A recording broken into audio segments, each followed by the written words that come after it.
Target तुम्हारे सामने है? टारगेट एकदम सामने है सर। गुड। किसको ठोकना है? जो वाइट रंग का टी शर्ट पहना है वो मेरा बेटा है, इस बात का ध्यान रखना। और जो ब्लैक रंग का शर्ट पहना है साले को मार के खोपड़ी खोल दे। राहुल गांधी ने पश्चिम बंगाल में ममता दीदी की चुनाव जीतने में कुछ इसी तरह से मदद की थी। आज मैं यहाँ से कह के जा रहा हूँ, ममता दीदी चुनाव नहीं हारेगी। तो वहाँ ईवीएम काम नहीं करेगा? वहाँ अगर ममता दीदी हार गई तो ईवीएम का सारा कॉन्सेप्ट खत्म हो जाएगा। लो भाई, अब तो ईवीएम का सारा कॉन्सेप्ट ही खत्म हो चुका है। मुझे लगता है कि ये नमूना सिर्फ और सिर्फ लंबी लंबी बातें ही फेंकना जानता है। मुझे तो उन छात्रों पे तरस आता है जो इसके यहाँ कोचिंग पढ़ने जाते हैं। तो कल ममता बनर्जी कह रही थी कि बीजेपी वाले जो है वो सांप, जहरीले सांप के बराबर है। जहरीले सांप नहीं है, नहीं है जहरीले? नहीं वही जहरीली सांप है बनी हुई है। कहाँ कुछ की? हाँ ममता कहाँ कुछ की है? हम तो यहाँ रेल पार में रहते हैं। अच्छा। हाँ ममता बानो चुनाव के हारे इन लोगों ने तो अपना बाप ही बदल लिया। ममता बानो को ही जहरीला सांप बता दिया। वैसे ही डर अच्छा लगा।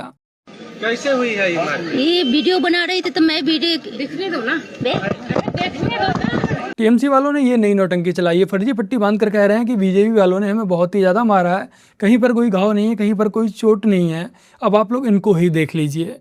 मेरी एक टांग नकली है, मैं हॉकी का बहुत बड़ा खिलाड़ी था। एक दिन गलती से उदय भाई के लिए मेरे मुंह से गलत निकल गया तो मजनू भाई ने मेरी हॉकी स्टिक से मेरी टांग के टुकड़े टुकड़े कर डाले, लेकिन इंसान अच्छे हैं, मुझे फौरन हॉस्पिटल लेके गए, मेरी नई टांग लगवा। लो भाई, टीएमसी वालों ने इस पर प्रेस कॉन्फ्रेंस ही कर डाली। टीएमसी वालों का कहना है कि बीजेपी के लोगों के द्वारा हमारे कार्यकर्ताओं को बहुत ही ज्यादा मारा पीटा जा रहा है। लेकिन जब पश्चिम बंगाल में ममता दीदी सत्ता में आती थी चुनाव जीत कर, तब इन्होंने कभी भी इस बात पर प्रेस कॉन्फ्रेंस नहीं की कि कैसे टीएमसी के गुंडों के द्वारा जब ये चुनाव जीत जाते थे तब हिंदुओं को मारा जाता था, पीटा जाता था, उनके घरों में जाकर आगजनी की जाती थी।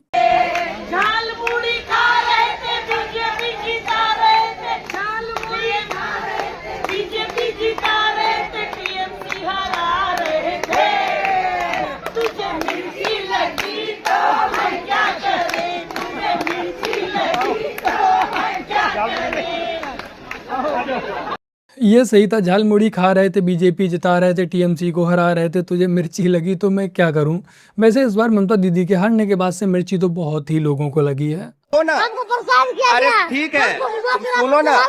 अरे यार सुनो तो, उसका भी ठीक है, एकदम ठीक है, सोनू एकदम ठीक है, बात सुनो ना। और कुछ तो ममता बानो का कहना है कि मैं इस्तीफा नहीं दूंगी, मुझे जबरदस्ती हराया गया है, इलेक्शन में बेईमानी की गई है, ईवीएम मशीनों को बदला गया है। वो बात अलग है कि इस बात को लेकर ममता बानो सुप्रीम कोर्ट नहीं जाएंगी, बस ऐसे ही फालतू के आरोप लगाती रहेंगी जनता को ये दिखाने के लिए कि उन्हें बेईमानी से हरा दिया गया है। खैर, ममता बानो कुर्सी नहीं छोड़ेंगी तो कोई बात नहीं है, इन्हें बहुमत सिद्ध करने के लिए बुलाया जाएगा। और जब ये बहुमत सिद्ध नहीं कर पाएंगे और उसके बाद भी कुर्सी नहीं छोड़ेंगी तो उन्हें लात मार के यानी कि डिसमिस कर दिया जाएगा। ये मेरा सिंहासन है, ये हमारा सिंहासन। और जिसने भी इसे छूने की कोशिश की और कोला दे दे तो बात कौन देखो, मुझे इस क्रिएटर का नाम नहीं पता, लेकिन इसने जितनी ममता दीदी की थूथू करवाई है मुझे नहीं लगता उतनी किसी और ने की होगी।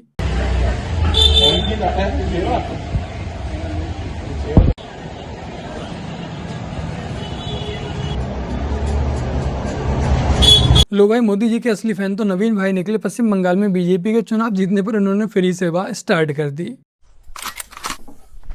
दादा की होची रे, ममता दीदी हार गई दादा।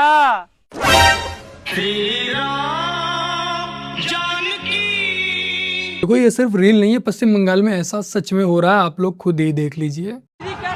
ये सब सीपीएम और बीजेपी है, सब दल पलट लिया है, ये लोग पलट गया है। वो लोग सब टीएमसी था लेकिन चेंज कर लिया। रात 12 बजे तक ये लोग टीएमसी था, लेकिन रिपोर्ट आने का बाद अभी तक एग्जिट पोल नहीं हुआ। ममता दी जब बोलेगा इधर से जाने के लिए हम सब चला जाएंगे, हम लोग इधर रहेंगे। ये लोग टीएमसी था, सब बीजेपी चला गया। ये सही है भाई, जैसा देश वैसा बेस। अब जैसे ही बीजेपी सत्ता में आई है तो इन लोगों ने बीजेपी को अपना बाप बना लिया है। गाइस, मेरे रूम के जस्ट बगल में एक टीएमसी ऑफिस है जिसमें अभी ये गाना बज रहा है, मैं आपको दिखाती हूँ।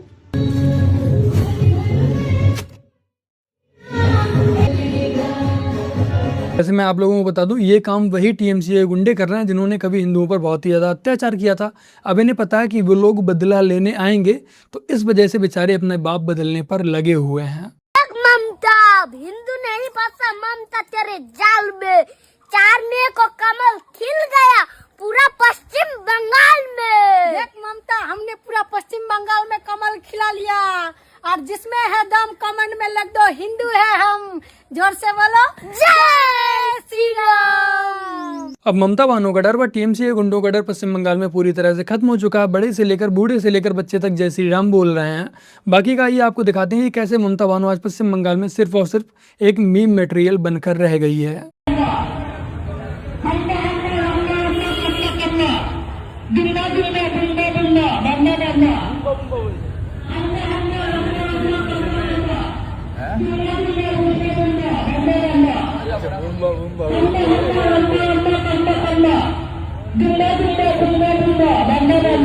पश्चिम बंगाल की जनता टुक टुक पर साउंड लगाकर पूरे पश्चिम बंगाल में माहौल बनाने पर लगी हुई है। मुमताज बानो भी सोच रही होंगी कि मैंने किस घड़ी में क्या सोचकर ऐसा बोला था। मैंने कहा था कि यदि चुनाव दीदी हारती है तो ऐसे समय में हमारे जैसे लोगों को सोचना पड़ेगा कि संघर्ष का क्या मतलब, कर्म का क्या मतलब। जब संघर्ष और कर्म बचता ही नहीं है तो फिर सेवा और मदद की तो कोई जरूरत ही नहीं है। ये लोग कोई सेवा और मदद तो करते नहीं है, कौन करते हैं, सीधा मुख्यमंत्री हो जाते हैं। अगर राजनीति में कोई नेता सबसे बड़ा पलटू है तो वो यही पप्पू है। चुनाव से पहले ये बोल रहा था कि अगर ममता बानो चुनाव हार जाती हैं तो ये राजनीति छोड़ देगा, लेकिन अब अपना ही थूका हुआ चाटने पर लगा हुआ है। सबन को राधे राधे। तो दोस्तों, पश्चिम बंगाल में जो है बीजेपी जीत गई है। अब देखते हैं हमारे देवी देवता को पूजा में जो है कौन पथराव करता है। अगर एक पत्थर उधर से आएगा तो इधर से सीधा बुलडोजर चलेगा। पोखरण जय श्री राम। पश्चिम बंगाल का हिंदू जब भी कोई शोभा यात्रा निकलता था, धार्मिक यात्रा निकलता था या कोई भी अन्य धार्मिक कार्य करता था, भजन कीर्तन करता था, तब वहाँ पथराव होना तय ही था। वहाँ दुर्गा पूजा के लिए जो पंडाल बनाए जाते थे उन पंडालों में तोड़फोड़ की जाती थी, आगजनी की जाती थी। और हिंदू अपनी कोई भी जरा सा छोटा मोटा भी धार्मिक फंक्शन करने के लिए, शोभा यात्रा निकालने के लिए वहाँ उसे परमिशन लेनी पड़ती थी, जो कि ममता बानो की सरकार में उसे नहीं मिलती थी। और वहीं दूसरी तरफ जो मुस्लिम समुदाय था वो आए दिन रोड जाम करके वहाँ पर नमाज पढ़ता था, अपनी मुहर्रम के जुलूस को निकालता था, लेकिन हिंदू बेचारा बस परमिशन लेने के चक्कर काटता रहता था। आपका एक साष्टांग प्रणाम था कल योगी जी को, बड़ा वायरल हो रहा है, क्यों ऐसा क्यों आपने किया?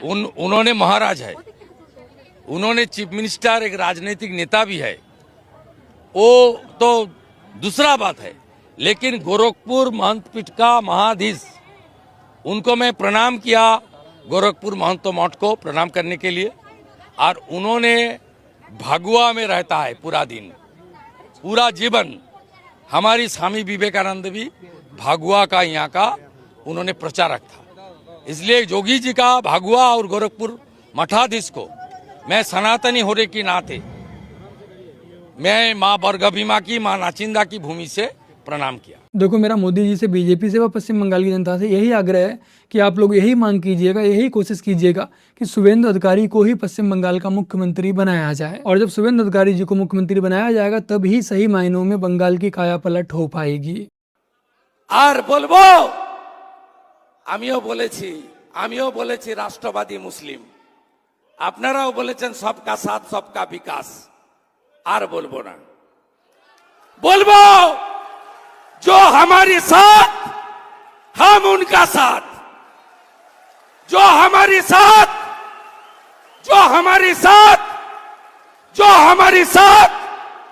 हम उनका साथ, सबका साथ सबका विकास। बंद करो नो नीड संख्यालघु मोर्चा। ভালো থাকুন। जय श्री राम, जय श्री राम, जय श्री राम।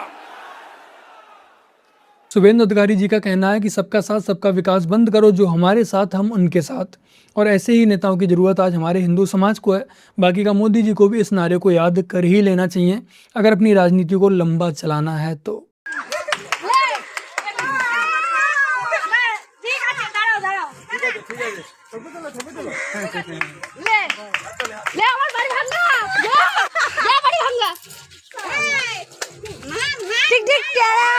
जय श्री राम बोलो, जय श्री राम। आज पश्चिम बंगाल की जनता कहीं पर भी पूरे पश्चिम बंगाल में ममता बानो की शक्ल नहीं देखना चाह रही, फोटो देखना नहीं चाह रही, उसके पार्टी के लोगों को देखना नहीं चाह रही। इस कदर लोगों में ममता बानो के खिलाफ नफरत और गुस्सा भरा हुआ है। जोड़े जोड़े वाले जय श्री राम, जय श्री राम, भारत माता की जय, भारत माता की जय। देखो नाम पब्लिक खेपेगे की এই যে আমাদের আম পাবলিক এখন দিদির উপরে এত বিরক্ত, এই যে আম পাবলিক এখন ये बस स्टैंड वगैरह के आसपास में जहाँ कहीं पर भी ये प्रतीक्षालय बने हुए होते हैं, जहाँ पर लोग बैठ के वेट करते हैं, यहाँ पर ममता बानो के जितने भी पोस्टर हैं, जितने भी फोटोज हैं, जितने भी बोर्ड हैं, इन सभी को फाड़ा जा रहा है, वहाँ से हटाया जा रहा है। पश्चिम बंगाल के जो आम नागरिक हैं वो नहीं चाहते हैं कि ममता बानो पश्चिम बंगाल में रहे या उसकी शक्ल लोगों को दिखाई दे। आज पश्चिम बंगाल की जनता पश्चिम बंगाल से ममता बानो के हर नामो निशान को मिटा देना चाहती है। बाकी का आप लोग देखिए इन वीडियोस को। क्या लगता है आपको कि बीजेपी को ईवीएम हैक करने की जरूरत थी? हमारे देश के जो अन्य विपक्षी दल है उन्हें इस बात को समझना होगा कि बीजेपी लोगों के दिलों को हैक करती, लोगों के दिलों को जीतती है। बीजेपी आश्वासन देती है कि जब अगर हम सत्ता में आएंगे तब आपकी माँ बहन बेटियाँ सेफ रहेंगी, सुरक्षित रहेंगी, गुंडों माफियाओं का राज खत्म हो जाएगा। और जो पश्चिम बंगाल की जनता व अन्य राज्यों की जनता है उन्होंने इस चीज़ को भली भांति बीजेपी शासित राज्य हैं उनमें देखा है। एक समय पर यूपी ऐसा था जहां सिर्फ और सिर्फ गुंडा माफियाओं का राज था, पश्चिम बंगाल से भी बदतर हालत थी। लेकिन जब से उत्तर प्रदेश में बीजेपी की सरकार आई है, जब से उत्तर प्रदेश के योगी आदित्यनाथ जी मुख्यमंत्री बने हैं, तब से इस पूरे यूपी की काया पलट हो चुकी है। ये जो आप खुशी का माहौल देख रहे हैं, आपको देख के समझ में आ रहा होगा कि आज पश्चिम बंगाल की जनता कैसा फील कर रही है, कितनी खुशी महसूस कर रही है। आप ध्यान से देखेंगे तो किसी के हाथ में भी बीजेपी का झंडा नहीं है, कोई तिरंगा पकड़ा है तो कोई भगवा झंडा पकड़ा है। आज बच्चे से लेके बूढ़े से लेके महिलाएं तब पश्चिम बंगाल में खुशी मना रही हैं। आज बीजेपी के जीत जाने मात्र से पश्चिम बंगाल की जो महिलाएं हैं वो आज़ादी महसूस कर रही हैं, सेफ फील कर रही हैं। मोदी जी जितना वादा करते हैं उससे कई ज्यादा देते हैं। लोगों ने पहले, हिंदुओं ने सुरक्षा के लिए हमने मोदी जी को चुना, बीजेपी को चुना, उसके बाद आती है विकास। अगर हम बचते हैं तभी विकास होता है ना, पहले बचना चाहिए उसके बाद विकास। अभी पश्चिम बंगाल के हिंदू बच गए हैं, अभी विकास देखिए बहुत जल्दी होगा। मतलब सुरक्षा की गारंटी बीजेपी, मोदी, सब कुछ, मोदी जी सब कुछ की गारंटी है, सब कुछ की गारंटी है। इतना भरोसा, इतना सुनिए, मोदी जी ना हमारे लिए सिर्फ प्रधानमंत्री नहीं है, मोदी जी हमारे लिए भगवान है। मोदी जी हमारे लिए, हम उनके बारे में, हम उनके खिलाफ एक कुछ नहीं सुनना चाहते, उनके खिलाफ, मोदी के खिलाफ एक शब्द नहीं सुनना चाहते हैं। देखो भाई, पश्चिम बंगाल के हिंदुओं को ये समझ आ गया कि जब जिंदा रहेंगे, जब सेफ रहेंगे, सुरक्षित रहेंगे, जब हमारा घर बार, बहन बेटियां, परिवार बचा रहेगा, तभी हम विकास देख पाएंगे, तभी हम सस्ता प्याज, तभी हम सस्ता टमाटर, सस्ता पेट्रोल ले पाएंगे। जब हम जिंदा ही नहीं बचेंगे, हमारे घर में आगजनी कर दी जाएगी, हमारी बहन बेटियों को उठा लिया जाएगा, तब हम सस्ते प्याज, सस्ते टमाटर, सस्ते पेट्रोल का क्या करेंगे और फिर हम उस विकास का क्या करेंगे जब हम जिंदा ही नहीं बचेंगे। खैर, अब आइए आपको धीरेन्द्र शास्त्री जी की एक पुरानी वीडियो दिखाते हैं। उपद्रव है कई प्रदेशों में। अभी हमको पश्चिम बंगाल जाना था, दीदी ने हमको मना कर दिया। समझ गए हम किसकी बात कर रहे हैं? नाम नहीं लेना चाहिए। लो, परमिशन ही कैंसिल हो गई। दूसरी जगह परमिशन नहीं मिल रही, जहां थी वहां पानी भर गया। तो किसी ने कहा आप क्या कहोगे? हम कहा क्या कहना है, थैंक यू बोल देना।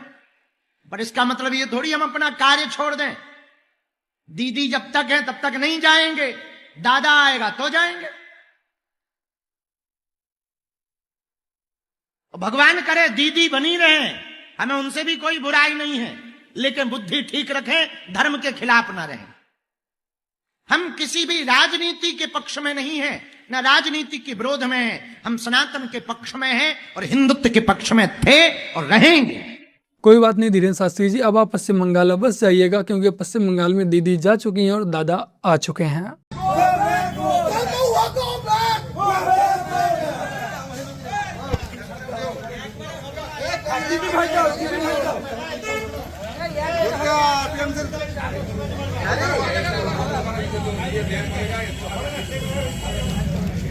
ये पश्चिम बंगाल के करीमपुर में कांग्रेस का कार्यालय था जिस पर टीएमसी गुंडों ने कब्जा कर रखा है।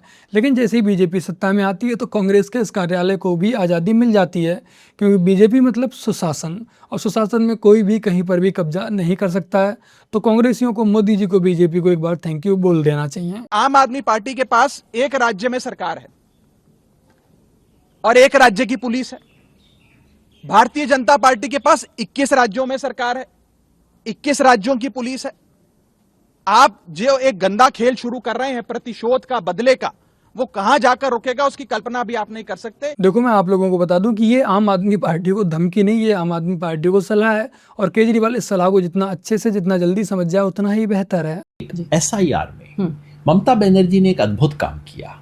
ममता बनर्जी ने एसआईआर को अपने पक्ष में कर लिया। चुनाव आयोग वोट काट रहा था, लेकिन ममता बनर्जी ने सिर्फ और सिर्फ वोट काटने को चुनाव का मुद्दा बना दिया। अब उनके राज के बारे में, एंटी इनकम्बेंसी की जो 50 शिकायतें हो सकती थी वो मुद्दा नहीं है, केवल वोट काटना एकमात्र मुद्दा है चुनाव का। तो मैं समझता हूँ 1.5 हारेंगी तो 1.5 उधर से जीत भी जाएंगी, बराबर कर दिया है। लेकिन इस सब के बावजूद मैं कहूँगा मेरी समझ से अभी भी इसका उतना बड़ा असर नहीं पड़ेगा कि पूरे बंगाल का रिजल्ट ही पलट जाए। सबसे महत्वपूर्ण पक्ष था एसआईआर। 27 लाख वोट कटे हैं, वैसा किसी और राज्य में नहीं हुआ।